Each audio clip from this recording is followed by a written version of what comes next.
Rasulullah SAW memerintahkan kepada kita sebagai umatnya supaya menjadi manusia yang cerdas. Ya, jadi ini kita nih sebagai umatnya diperintahkan supaya menjadi umat Nabi Muhammad yang cerdas.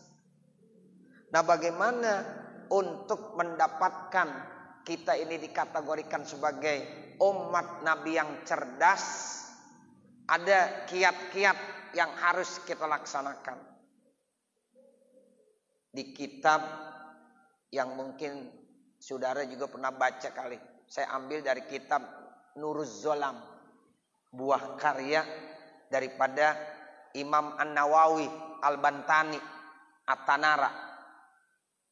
Jadi beliau di sana menjelaskan kalau kita ingin dikategorikan sebagai orang-orang yang cerdas, itu minimal ada beberapa poin yang harus kita benar-benar perhatiin. Yang pertama, cirinya ayyakuna lahu sa'atun yunaji rabbah. Itu yang pertama begitu. Jadi ciri orang yang cerdas menurut Rasulullah ayyakuna lahu sa'atun yunaji rabbah. Jadi kita ini harus membuatkan satu waktu di mana waktu itu kita harus munajat kepada Allah Subhanahu wa taala.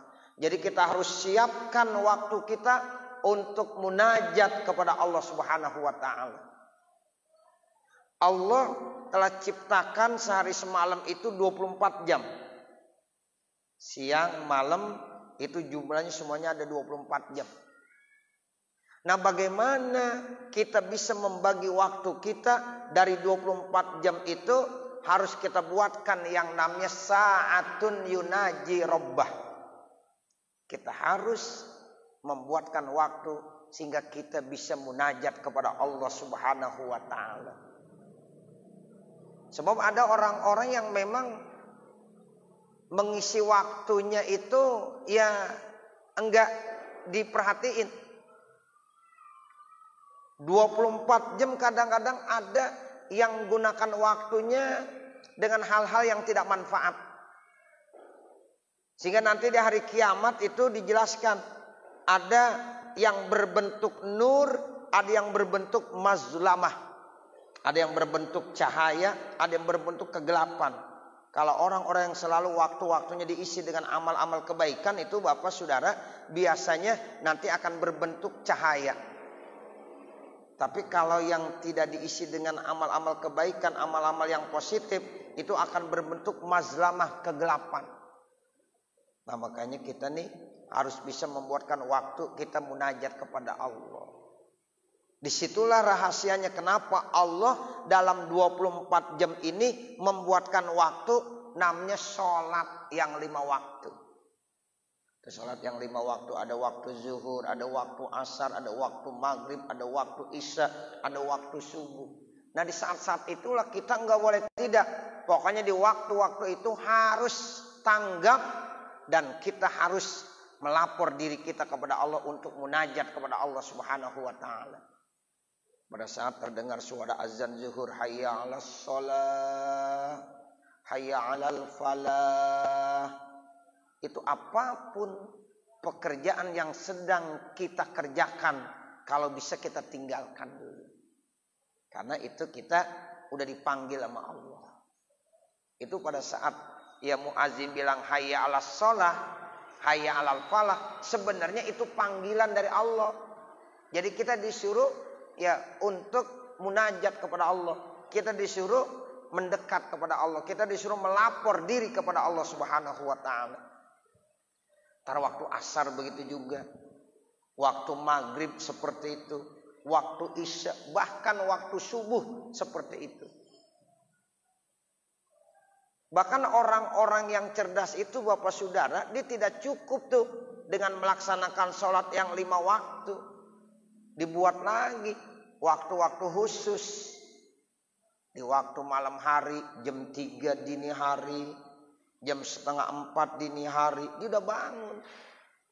Ya ayyuhal muzammil qumil laila illa qalila nisfahu awin kus minhu qalila au zid alaihi warattilil qur'ana tartila. Itu begitu. Jadi enggak cukup dia melaksanakan yang wajib. Kenapa? Karena dia butuh ingin munajat kepada Allah, dia ingin berkomunikasi dengan Allah. Di saat-saat itulah waktu yang sangat mustajab, waktu yang sangat penting. Di saat orang-orang sedang tidur, jam 3 dini hari dia bisa bangun tahajud. Makanya Bapak Saudara, kalau kita pengen berhasil dalam hidup dan kehidupan kita, tolong buatkan waktu munajat jam 3 dini hari udah bangun. Tuh anak-anak kita nanti bisa berhasil, ya itu kalau dia bisa buatkan waktu jam 3 dia udah bangun, dibaca Quran, dia menghafal pelajaran-pelajaran. Itu yang Allah janjikan, insya Allah nanti dia akan mendapatkan maqamam mahmuda, satu kedudukan yang sangat terpuji. Jadi kita begitu tuh Bapak Saudara. Jadi kalau kita ingin hidup sukses dunia akhirat, ayo buatkan waktu munajat. Waktu munajatnya sudah dijelaskan sama Allah tuh 5 waktu, tapi nggak cukup 5 waktu itu. Kita harus buatkan lagi tambahan waktu. Waktu yang paling mahal, yaitu saat-saat orang sedang tidur, jam 3 dini hari. Wah, apalagi kalau musim-musim hujan begini Bapak Saudara, susah bangun jam 3 dini hari. Ya, kayaknya sedang enaknya tidur. Makanya kita bisa lihat orang-orang yang berhasil, ya ternyata apa keberhasilannya? Bangun malam tahajud. Jadi bangun malam dia sholat tahajud. Apapun yang kita inginkan, insya Allah itu Allah akan berikan. Cuma jangan semalaman doang. Habis tahajud semalam udah bilang, mana buktinya kok saya minta kok kagak dapat. Ya baru semalam. Harus terus menerus istiqomah. Banyak orang-orang sukses itu ternyata rahasianya apa? Bangun malam tahajud.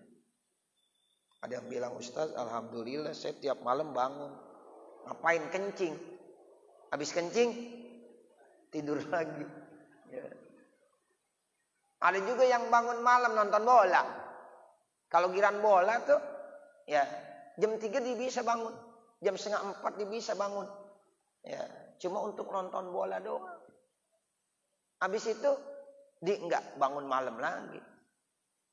Nah inilah, jadi orang-orang yang cerdas, ya itu dia bisa membuatkan waktunya. Sehingga tuh Bapak Saudara, yang namanya kita ibadah jangan jadikan sebagai beban, tapi jadikanlah sebagai kebutuhan. Jadi kita ibadah itu butuh. Ala bizikrillahi tatmainnul qulub. Ketahuilah hanya dengan zikir kepada Allah Subhanahu wa taala tatmainnul qulub, maka hati kita akan tentram. Di zaman-zaman saat ini Bapak Saudara, ya Allah, kalau kita nggak mau mendekatkan diri kepada Allah, apa sandaran kita? Susah. Hidup ini akan stres Bapak Saudara. Apalagi selama 2 tahun ini, ya ada COVID-19. Kadang-kadang ada yang di PHK. Kalau nggak di PHK, gajinya yang tadinya ya penuh dikurangin jadi 50% doang. Itu begitu. Tapi kalau dia tidak imbangi dengan munajat, dengan ibadah kepada Allah, dia nanti akan putus asa. Tapi kalau orang-orang yang dekat sama Allah, ya itu semuanya dijadikan, ya ini memang yang namanya dunia seperti itu. Bahkan dengan adanya COVID-19 dia bisa ngambil kemanfaatan. Ada hikmah di balik itu semuanya. Ini jadi seperti itu Bapak Saudara. Jadi syarat kalau kita pengen cerdas, ayo dari 24 jam ini kita harus buatkan waktu. Saat-saat kita harus munajat kepada Allah Subhanahu wa ta'ala. Makanya ini mulut ini kita minta Allah supaya ayyakuna lisanan zakira wa qalban khoshi'a. Jadi jadikan lidah kita ini adalah lidah yang senantiasa mau berzikir kepada Allah. Saya pernah waktu datang ke seorang guru, dibilang begini, kalau ente pengen berhasil dunia akhirat, ya itu nggak usah susah-susah. Tiap malam amalin aja baca selawat 1000 kali. Dan selawatnya nggak usah yang susah-susah. Selawat Jibril, sallallahu ala Muhammad, sallallahu ala Muhammad, sallallahu ala Muhammad. Tiap malam baca selawat Jibril 1000 kali. Mudah-mudahan hajat-hajat kita, yang namanya kita hidup di dunia, banyak sekali kebutuhan kita, nanti akan diijabah oleh Allah Subhanahu wa ta'ala. Itu begitu. Jadi lisanannya zakiro. Ya, jadi selalu berzikir dia. Baru nanti wa qalban syakiro, punya hati bersyukur. Selalu bersyukur sehingga selalu husnudzon sama Allah. Tanamkan prasangka-prasangka yang baik kepada Allah Subhanahu wa ta'ala. Jadi enggak pernah nyalain. Jadi apapun yang diberikan oleh Allah Subhanahu wa ta'ala itu yang terbaik. Kita cuma enggak tahu. Ya kadang-kadang kita pengennya menurut kacamata kita aja. Oh ini baik, ini baik. Oh ini enggak baik. Padahal itu semuanya adalah pemberian Allah Subhanahu wa ta'ala. Apapun yang terjadi, yang kita hadapi, yang kena pada diri kita, baik itu enak sama kita ataupun gak enak, sebenarnya itulah yang terbaik buat kita. Kalau kita ingin menjadi hamba Allah yang baik, karena tanamkan husnudzon, prasangka yang baik kepada Allah Subhanahu wa ta'ala. Jadi insya Allah nanti kita hidup terus optimis, tidak berputus asa. Walatai asu min rahmatillah. Jangan sekali-kali kamu berputus asa dari rahmat dan kasih sayang Allah Subhanahu wa ta'ala. Jadi enak tuh Bapak Saudara. Jadi kuncinya begitu. Ya, jadikan ibadah itu sebagai kebutuhan. Sampai-sampai orang kalau udah ibadah jadi kebutuhan, jam 10 pagi atau jam 10 menjelang siang hari, dibilang begini, ya Allah, apa sih ya yang saya belum kerjakan? Kayaknya nih hidup ini belum enak banget dah. Ya rasanya ini hari ini kurang enak bener. Oh ternyata saya belum sholat duha. Jadi karena belum sholat duha ada jam 10, itu ada perasaan yang kagak enak. Kayaknya ada yang kurang gitu. Saya belum ngapain nih saya nih. Oh ternyata saya belum sholat duha. Kira-kira ada nggak yang begitu Bapak Saudara? Kita kalau jam 10 sampai jam setengah 11 belum melaksanakan sholat duha, ada nggak perasaan yang nggak enak, nggak nyaman sama kita? Nah kalau nggak nyaman, nggak enak, berarti kita itu udah terbiasa. Berarti tuh ibadah udah menjadi kebutuhan buat kita. Sama seperti kita makan dan minum. Kalau dari jam 7, jam 8 pagi, kalau belum sarapan pagi, perut terasa lapar nggak? Lapar. Aduh, ini perut lapar banget. Kenapa? Oh, belum makan nasi uduk ternyata. Iya kan? Begitu. Udah otomatis. Jam 1 siang belum makan. Nanti terasa tuh. Ini perut kayaknya nih, ya udah lapar nih. Kebutuhan seperti itu. Nah begitulah rohani kita. Rohani kita itu butuh terhadap ibadah. Jadi orang merasa tentram. Kalau dia udah sholat duha, udah terasa nyaman, enak. Kalau udah sholat tahajud, dia terasa nyaman, enak. Bahkan kalau dia belum baca Quran, rasanya masih ada yang kurang. Ini malam hari kenapa? Rasanya masih ada yang kurang. Oh, saya biasanya tiap malam baca surah Yasin. Dia belum baca surah Yasin. Nah itu namanya tanda orang yang memang udah benar-benar baik begitu. Ini kadang-kadang kita sholat subuh kesiangan aja nggak merasa berdosa. Ya, sholat subuh kesiangan biasa-biasa aja. Nah ayo kenapa? Karena ibadah belum dijadikan kebutuhan. Jadi kayaknya kita terpaksa kalau dengar suara azan, hayya 'alas shalah, atau kita dengar Allahu Akbar, Allahu Akbar. Apa jawaban kita? Ya, udah azan aja. Padahal ketika kita mendengar Allahu Akbar, Allahu Akbar, mestinya apa? Kita bilang alhamdulillah, alhamdulillah. Waktu sholat telah datang. Senang kita. Ya, apapun kerjaan yang sedang kita kerjakan, kalau bisa tinggalin. Itu urusan dunia entar dulu. Yuk kita siap untuk ya menghadap kepada Allah Subhanahu wa taala. Itu begitu. Itu Pak orang kalau habis sholat, jangankan sholat kita wudu aja, habis wudu terasa enak gak kira-kira? Terasa enak. Kemudian kita sholat kayaknya lega banget dah. Masya Allah, itu terasa begitu. Nah disinilah makanya ayo ya kehidupan ini di dunia Masya Allah Bapak Saudara penuh dengan berbagai macam ya kebisingan, ya kesibukan. Bahkan kalau kita ikutin dunia terus Pak, ya Allah nggak habis-habisnya. Makanya buatkan waktu untuk munajat kepada Allah. Ala bizikrillahi tatmainnul qulub. Ada orang yang ahli zikir. Kalau belum baca la ilaha illallah 1000 kali belum enak. La ilaha illallah, la ilaha illallah. Makanya ada tarikat-tarikat.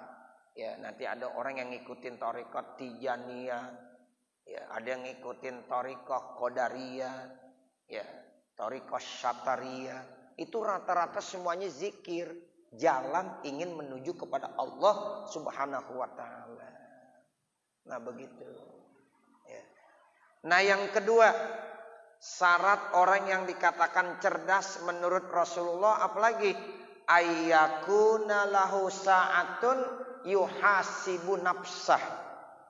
Jadi dia harus bisa membuatkan waktu untuk muhasabah, introspeksi terhadap dirinya.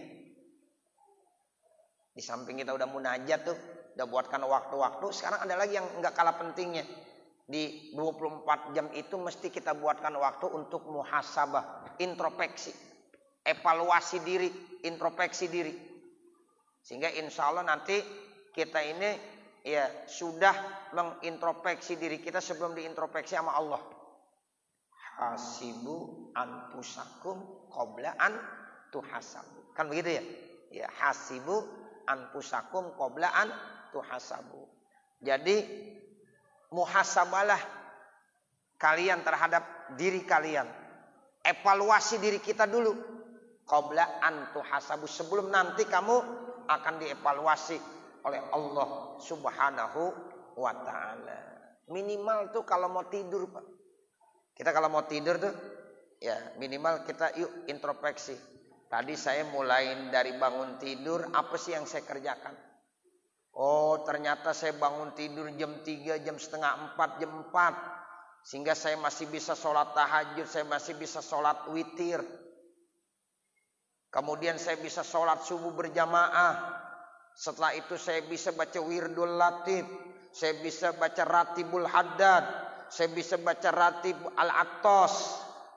Dan masih banyak lagi wiridan-wiridan yang lain. Saya masih bisa sholat duha. Terus sholat zuhur, asar, maghrib, isya. Dan saya masih bisa ngikutin pengajian. Nah ketika dia mau tidur diingat tuh seharian. Alhamdulillah, ternyata hari ini banyak kebaikan yang saya sudah kerjakan. Bersyukur kepada Allah. Kita ucapkan alhamdulillah. Tapi kalau dia mulai bangun tidurnya, ya Allah, bangunnya udah kesiangan. Jam berapa bangun? Jam 6. Sekarang kalau bangun jam 6 matahari udah terbit belum? Udah ngelihat? Udah. Sekarang subuh jam 4 lewat 8 menit. Ya, begitu ya. Jam 4 lewat 8 menit, Pak. Jam 6 matahari udah terbit. Udah ada sholat isyraq. Ya, kita udah sholat isyraq. Baru bangun tidur. Ya, ini berarti rugi nggak? Rugi. Astagfirullahaladzim. Kenapa saya bisa begini? Bangun kesiangan. Apa kesalahan saya? Itu kita harus introspeksi. Tidur baca doa enggak? Ini kadang-kadang kita tidur nggak pernah baca doa. Ya, jadi setan tuh sengaja. Kita kan diperintahkan tuh di beberapa hadis kalau mau tidur minimal baca kalimat thayyibah, baca bismillah 21 kali. Pernah baca bismillah 21 kali mau tidur? Kelupaan mulu ya. Kelupaan mulu baca bismillah 21 kali. Bahkan Nabi nganjurin baca tasbih 33 kali, baca hamdalah 33 kali, baca Allahu Akbar 33 kali. Itu begitu. Seperti habis sholat. Itu biasanya setan selalu datang lebih dulu. Bagaimana supaya hamba Allah Subhanahu wa taala ini tidak membaca doa-doa mau tidur. Udah ditiupin duluan sama setan. Merem udah dia. Ya, jadi belum baca apa-apa udah keburu merem. Tidur udah. Nah, makanya pantas nanti malam kagak bangun. Coba Bapak Saudara hadirin, kalau kita baca-baca doa, kita minta mau ya Allah, saya mau bangun jam 3, saya mau bangun jam setengah 4, saya mau bangun jam 4 supaya subuh enggak kesiangan. Nanti dibangunkan. Yakin itu dibangunkan. Yang penting awalnya udah baik, udah ada niat-niat yang baik. Itu insya Allah begitu. Ini kita kan enggak. Kadang-kadang mau tidur udah jadi aja. Padahal kita mau tidur itu ya ruh hayah kita tetap ada. Tapi ruh yaqozohnya itu akan diangkat oleh Allah Subhanahu wa ta'ala. Makanya kalau orang bangun tidur baca doanya apa? Alhamdulillahilladzi ahyana ba'dama amatana wa ilaihin nusyur. Itu artinya apa? Segala puji bagi Allah yang telah menghidupkan kami setelah Allah mematikan kami. Berarti orang kalau tidur mati enggak? Mati. Itu buktinya baca doanya alhamdulillahi ahyana ba'dama amatana. Nah, itu yang dimaksud ruhul yaqozohnya diambil sama Allah Subhanahu wa taala. Makanya orang kalau tidur seperti orang mati. Ya. Ruhul yaqozohnya diambil. Kan ruh ada dua. Ada ruhul yaqozoh, ada ruhul hayah. Kalau ruhul hayah itu kalau dicabut mati dah kita. Tapi kalau ruhul yaqozoh diangkat itu tertidur. Nanti kalau ruhul yaqozohnya dikembalikan lagi, maka dia akan terjaga kembali. Nah, seperti itu. Nah, itu kita baca. Jadi kita harus introspeksi, kenapa kok saya bisa bangun kesiangan? Ada yang kadang-kadang, ya Allah, kalau yang namanya kita ngaji, udah kayaknya berat bener. Yang dilihat jam mulu, udah jam berapa sih ini, lama banget ngaji. Nah, begitu. Itu ngaji berat juga. Berat karena setan lawannya. Orang yang hadir majelis ilmu berarti dia udah mengalahkan setan. Mengalahkan setan. Itu begitu. Tapi kalau yang namanya kongko, itu orang kongko itu enggak ada ketuanya, enggak ada pimpinannya. Kongko siapa aja boleh. Lama enggak kira-kira? Orang yang namanya kongko lama. Ngobrol tuh enggak pakai ketua. Siapa ketuanya nih? Enggak ada. Ya, yang muda datang, yang tua datang, nyampur aja semuanya. Itu lama yang namanya kongko, enak aja. Tapi kalau yang namanya ngaji, ada ketuanya, ada sekretarisnya, ada bendaharanya. Ya tetap aja berat, rasanya berat. Kenapa? Karena memang kita digoda sama setan. Sama setan begitu. Sama seperti kita mau berinfak, mau sedekah Bapak Saudara. Itu lawannya setan, berat juga. Kata setan, asyaitonu ya'idukumul faqra. Setan itu selalu nakut-nakutin kamu, nanti kamu akan miskin. Itu begitu. Makanya kalau kita sholat Jumat nih, ya kita udah niat dah mau berinfak, nanti ada kotak amal lewat, saya mau kasih 100.000 dan udah siapin. Ternyata setan tuh selalu nakut-nakutin. Jangan 100.000 kegedean. Ya, ntar ente miskin. Tuh begitu. Akhirnya ya tergoda sama setan. 100.000 nggak jadi, dimasukin lagi, ditukarin jadi 50.000. Ya, 50.000 dah. 50.000 kata setan, kegedean. Ya, kegedean. Nanti kamu jatuh miskin. Jangan. Akhirnya 50.000 ditukarin lagi jadi 20.000. 20.000 kata setan masih kegedean juga. Akhirnya ditukarin lagi jadi 10.000. 10.000 mau dimasukkan ke dalam kotak, ya masih dibilang kebesaran. Ditukarin lagi jadi 5.000. 5.000 ditukarin lagi jadi 2.000. Ya kembali 2.000 lagi. Kenapa? Asyaitonu ya'idukumul faqra. Jadi setan itu selalu nakut-nakutin kamu. Ya kalau kita mau berinfak, awas ntar miskin. Padahal Nabi bilang, ya apa? Manaqasa malun bis shadaqah bal yazdad. Harta tidak akan kurang dengan sebab kita bersedekah. Bahkan harta itu akan semakin bertambah, semakin berkah dengan sebab bersedekah. Jadi setan sama ajaran Nabi sama ajaran Allah itu pasti bertentangan. Cuma tinggal kita nih, ya mana yang kita mau ikutin? Apa ikutin setan? Apa ikutin ajaran Rasulullah Sallallahu Alaihi Wasallam? Nah itu perlunya kita introspeksi begitu. Siangnya udah sholat duha belum? Ternyata enggak sholat duha.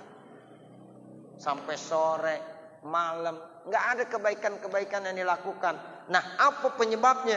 Introspeksi sehingga nanti dia bisa memperbaiki.